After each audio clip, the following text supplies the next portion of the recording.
Hello mga ka-legit na mga Katden followers and Katden lovers. Abay narito na ang pinaka-latest updates kung saan Alden Richards inaasahang lalabas ng bansa. But before that, if you haven't subscribed yet to my YouTube channel, please don't forget to like, share, and subscribe at hit mo na rin ang notification bell for more showbiz updates. Bago tayo of course magpatuloy sa ating updates for today's video, nais ko po muna magpasalamat sa lahat ng mga legit viewers, subscribers at ang lahat ng mga legit na nagmamahal at sumusubaybay sa lahat ng ating mga updates. Maraming salamat po. At ngayong araw ay magkasabay na ipinost ni Miss Catherine Bernardo and Alden Richards ang ilan sa mga pinakabago or yung mga bagong features nila na sila po ay nag-i-endorse ng kanilang mga phone brand. Halagang sabay pa nilang ipinost yan at kitang-kita natin sa social media at kalat na kalat ngayon sa social media, no? So, at kasabay nga nito ay kinumpirma din ni Direk Cathy Garcia Sampana na tuloy na at kumpirmado nagaganap nga bilang Elena itong si Miss Catherine. According po sa isang article na ang Elena 1944 is an upcoming Philippine historical drama film directed by Olivia M. Lamasan from an award-winning screenplay by Patrick Valencia with Enrico C. Santos as the co-star starring Catherine Bernardo. It revolves around a young Filipina woman who become a sex slave for the Imperial Japanese Army during the Japanese occupation. It was produced by Black Sheep Production and Anima Studios. The film is under development and it release date yet is to be announced. So, sa interview kasi ni Mr. MJ Felipe sa On Q, inamin po ni Direk Cathy Garcia Sampana nang malaman niya na meron pong panibagong movie itong si Direk Olivia Lamasan na isa sa pinaka-iniidolo niyang direktor ay nag-apply daw di umano siya na maging isa sa mga production staff or whatever. Pero sa biro nga daw ni Direk Olivia Lamasan, sinabi nito na hindi raw kaya ni Direk Olivia Lamasan yung kanyang parang talent fee. So, ganun po yung naging usap-usapan nila. So, ibig sabihin, kinukumpirma ni Direk Cathy Garcia Sampana na may panibagong upcoming movie nga itong si Miss Catherine Bernardo na Elena 1944. Medyo ano po kasi to medyo matured role talaga siya kasi si Elena po dito is parang comforting women siya. Parang sa sa terminologies natin, parang siya ay parang medyo matured talaga yung role na to. So, it was happened during the Japanese era. So, siya po yung pinakabida dito. And we do not know, parang pinapakita niya dito yung women empowerment. Doon kasi umiikot yun. At talagang medyo deep at malalim po tong storya na to. Pero alam niyo po ba na mas nakaka-excite, no? Ito pong pinakabagong updates ng mga glam team at ng mga friends itong si Miss Catherine kung saan namataan po sila na lumabas ng bansa going to Thailand. Kasama niya po ang ilan sa mga glam team si Miss Boop Yap ba yun? So yun yung mga friends niya. Nakita ko po ito sa Instagram post ng kanyang kaibigan at nakita natin si Miss Catherine Bernardo na talagang ini-spend niya yung kanyang vacation, no? Dahil talagang sobra-sobra kumaga deserve niya naman talaga dahil according to Direk Cathy Garcia Sampana ay sumampa na po ng 2 billion ang kinita ng kanilang movie na Hello Love Again. So deserve po talaga niya na talagang sabihin na natin na magwalwal, no? At talagang ma-enjoy niya yung kanyang fruits of her labor. And of course, kitang-kita natin na syempre kapag umaalis si Miss Catherine, kasama niya yung kanyang buong team. At the same time, inaasahan din po natin na makikita natin ang isang Alden Richards kasi deserve din naman ni Alden Richards ng bakasyon. Kaya pala si Alden, possible kasi mangyari na sumunod si Alden Richards sa Thailand dahil pagbaba po niya ng Pilipinas, kung makikita ninyo habang nagpapahinga na itong si Miss Catherine, nagbabakasyon na siya, ang haba na ng tulog ni Miss Catherine, pero si Alden Richards still ongoing pa rin yung kanyang pagtatrabaho. Diba namataan nga siya na parang nag-endorse siya ng bench na hindi naman pala schedule ng bench. Bakit kaya niya pinilit talaga na maganap na yung araw na yon para po parang meron siyang kini-clear out na schedule Hindi possible or ang akin pong pangitain dito ha, na baka bigla na lang may sumulpot na isang tisoy sa Thailand. Kasi talagang grabe po yung kanyang schedules talaga eh. Talagang feeling ko eh, parang binabakante niya yung mga days na to. So abangan natin ng mga susunod na updates. And for that, narito na ang ilan sa mga komento naman ninyo. Magbasa tayo. Sabi ni Ms. Rodelita Capili, paano sasabihin si Alden si Daniel OA ang nasa puso niya? Ano daw? Sabi ni Ma'am Shikati, tigil nga, walang manonood sa Daniel na yan sa ginagawa nila, lalo lang wale.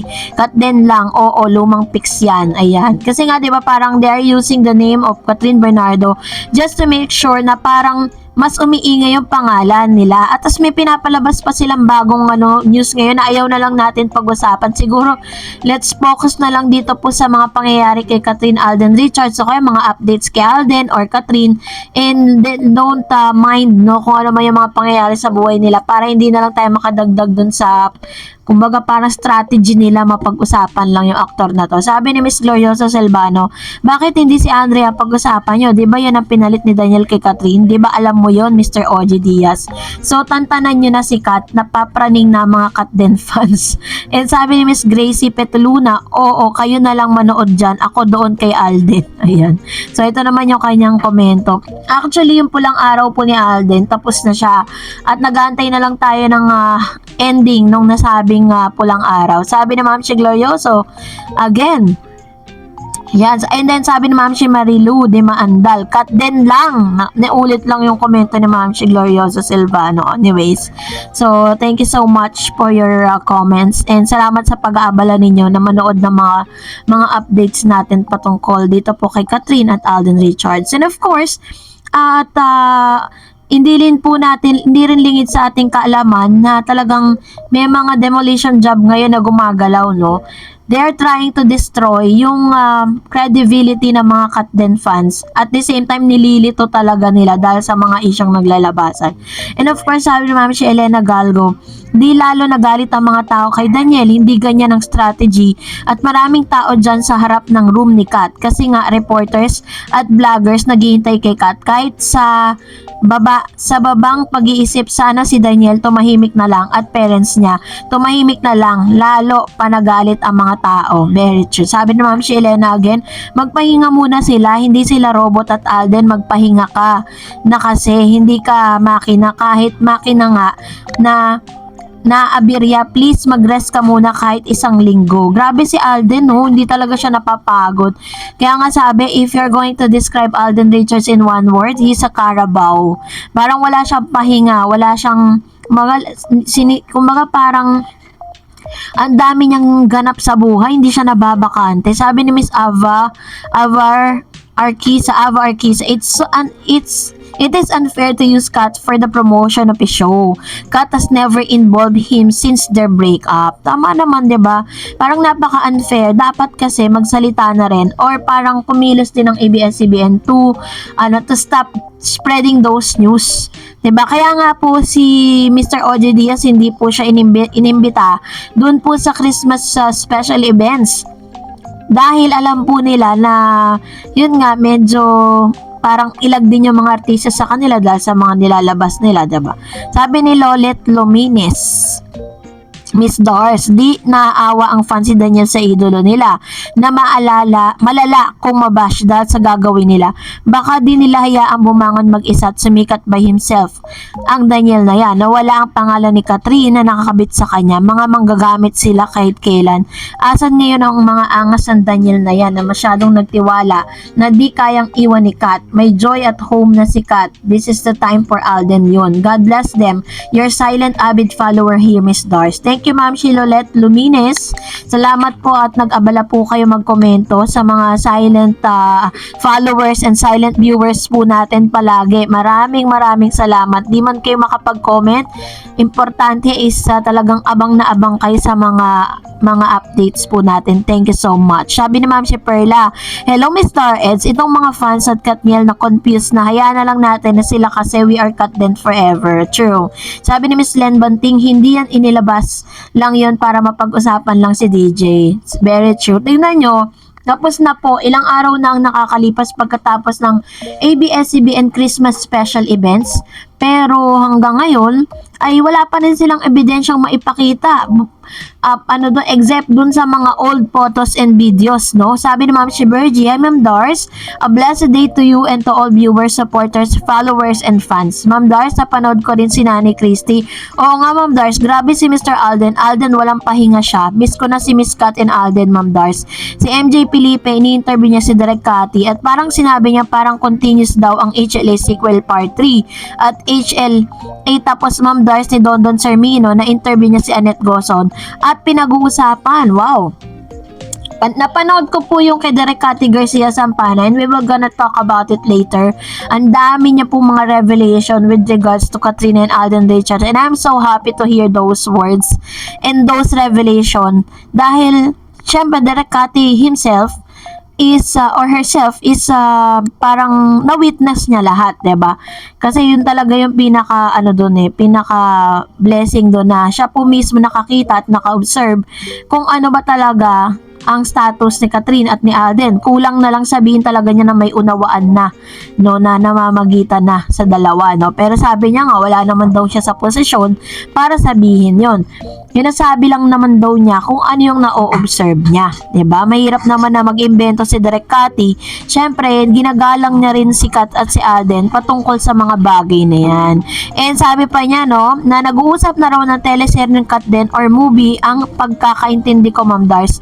Mismo si Miss Annette Gozon ang nag-suggestion at pwede daw mag-collab ang GMA and ABS-CBN. Naway soon ang teleserye ng Kat din. Miss ko na sila, mabuti pa si Mr. Alden, araw-araw niya na may ayuda. Naway may ayuda rin si Miss Kat or silang dalawa ni Mr. Alden. Miss ko na sila. At actually, ang dami nakakamiss sa kanila eh. Ang dami nga po nag-PPM sa akin, lalo na sa Facebook page, and they are asking about the ayudas. Yun po yung mga ayudas na nilalabas po natin is mga solo projects sila, mga solo na mga nila ayuda, pero wala naman talagang parang magkasama sila kasi mahirap naman, kailangan naman mag-fabricate tayo ng story or invento tayo na hindi naman totoo, 'di ba? So, yun yung mga natin. At least, yung mga nilalabas natin dito is totoo lang siya. Hindi tayo para mag-imbento para pakiligin kayo, 'di ba? So, doon tayo sa totoo. So, salamat Ma'am Shi, Ma'am Shi Berhinia, no, sa inyo pong laging panonood. Sabi ni Ma'am Shinila Evangelista, mga Katden fans, isa na ako. Huwag tayo magpapapaniwala sa hindi siguradong balita. Ginagawa ni Mr. OG yan para mag-comment ka sa vlog niya. Also, sa mga nagmamarketing ng fans, di ko alam kung who's paying them to bash Kat. Ignore natin sila kung sa tutuwa lang sila pag naiinis tayo. We love Katden and thank you Miss Darreds for the update. Ayan, ito malinaw po yung sinabi niya, 'di ba? Na parang actually may mga trolls. Meron naman talagang bayarang mga trolls na parang sisirain mo yung isang tao or para paingayin mo yung isang tao. Sometimes pa nga nagpapaboost pa nga sa TikTok sa isang platform just to make sure na mapag-uusapan ng isang video. Alam niyo naman po sa social media, parang wildfire yan. Ang bilis-bilis kumalat. Ganun po siya. And sabi naman si Janelle Travel, "Hey guys, Katden are both smart people there. Don't care about those bashers. Plus, Catherine had said no more turning back. Kaya chill lang ang mga kagaya kong Katden lovers." And sabi ni The Course Channel, di DJ, mapapantayan ang kasikatan ng Katden, local and outside world. Ayan, ito naman yung kanyang komento patungkol sa bagay na ito, which is true. Kung meron mang pong fandom si DJ, meron man siyang kasikatan doon sa mga fandom niya, hindi natin pwedeng i-compare kung ano man yung meron si Catherine at si Alden Richards kasi magkakaiba po sila ng mga fandom. At makikita na lang natin yan if they are going to make projects. At kung makita mo 100% yung support, makikita kasi syempre, numbers pa rin talagang titignan. Lalo-lalo na po sa mga projects. Katulad po ng nangyari kay Catherine, alam natin that her career is successful because of those numbers of earnings nilang dalawa ni Alden. And sabi ni Sir Joel Lopez, Kaya dapat sagutin na ni Kat si Alden para wala nang magawa ang mga Katniel fans na yan. Puro ilusyon na lang ang mga ginagawa at paninira lang ang alam. Kung ako sa mga bashers na to, titigil na ako kasi lalo pang napapahiya si Daniel sa mga pinagagawa nila. Isa pa, nilalaglag lang nila si Daniel. Kawawa naman ang idol nyo. Ayan, so kaya nga dapat po talaga sinasaway din yan ng mga kung sino man yung dapat manaway sa kanila, 'di ba? Kasi the more na ginagawa nila yun, mas lalo lang napapahiya yung taong pinagtatanggol po nila. So that's it for today. For more videos and updates, please don't forget to like and subscribe, and please don't forget to follow my Facebook page, Dor Eds TV. God bless everyone!